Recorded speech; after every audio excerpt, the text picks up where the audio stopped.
Good morning, Fukushima. Yes, Fukushima is in my mind this morning. It has been for a couple days because I think about things a lot. Now, I don't watch a lot of TV. Maybe a few minutes a day just to catch weather news, and then I can't handle it. And that's about it for television. From time to time, I'll flick through CNN or something, or Fox on the internet, and watch for a couple minutes. But the last I heard on CNN, they were still looking for the plane. And Fox, I can't even stand to listen to, so I just turn it off. So anyway, I basically get my news from reports on the internet, various papers from around the world, Drudge, of course, and Huffington, because they kind of compile, all the newspapers, and a lot of the other reports that I, just seemed interested in, and I'll dig them up. And one of the reports I dug up was a report from the Smithsonian.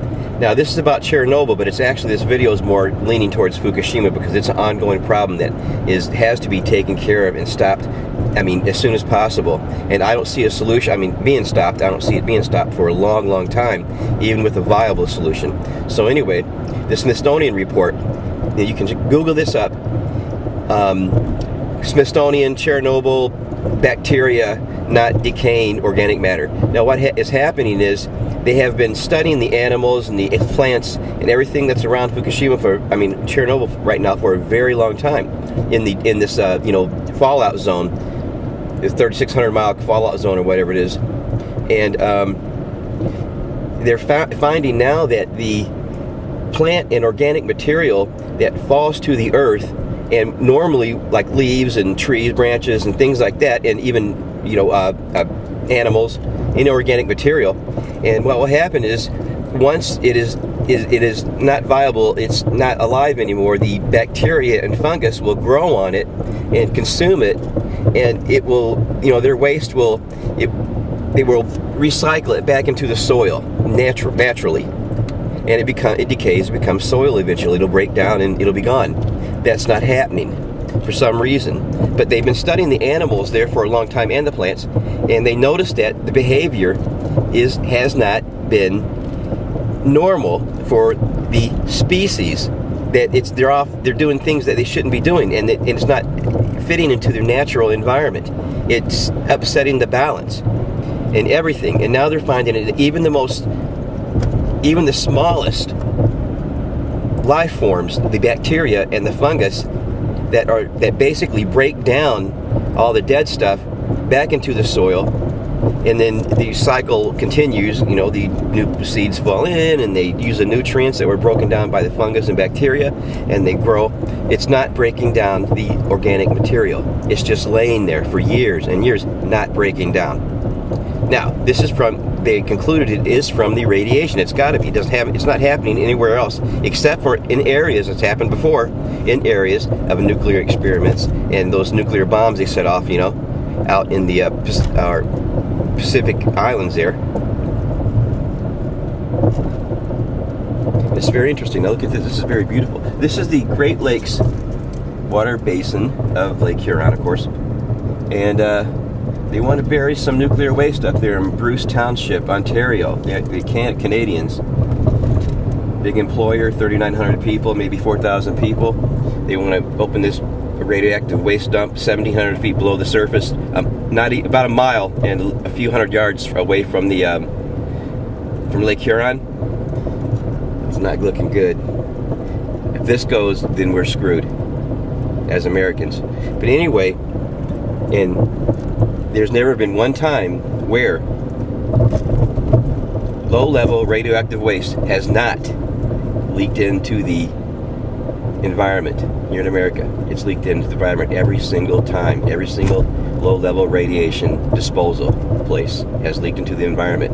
And when we say low-level radiation, people think, it's not a big deal. It is a big deal. Any radiation is a big deal, because we don't know what the hell is in it. For number one, nobody's going to tell us. But anyways, back to Fukushima. Fukushima is continuing to leach into the Pacific Ocean, and I've sort of been thinking about this. And you know what's going to happen is, this is what's going to happen. I'm predicting the future right now, because it's 28 years from Chernobyl. And I'm thinking, what about 28 years from, or 25 years, that would equal 28 years from now, Fukushima? I see the Pacific Ocean as being a huge dead zone. I see large portions of land, maybe on the west coast, BC, Canada, Alaska, some islands out there, maybe the West Coast. A lot of places are just going to be considered dead zones. Live there at your own risk. Eat the fish for there from your own risk. And there probably will be giant dead zones where nothing will actually live in the Pacific. Once it kills off the smallest organisms and it'll go on up the food chain, then nothing at all will live there, like the Gulf of Mexico after the BP oil spill. So it's not just, we're going to lose Pacific Ocean, we're going to lose the Gulf of Mexico too, and probably the North Seas, because after those oil spills, and then the English Channel's full of radiation that's just leaching, and it's all over. So how much water is going to be left, except the Nubian aquifer? If you don't know about that, you better find out about it. Anyway, we need to build, here's the solution for Fukushima, a giant goddamn bowl. Like a giant, imagine a cereal bowl, and then a giant one, I mean huge. On this scale, huge, the pyramids will look like scattering, building something out of toothpicks.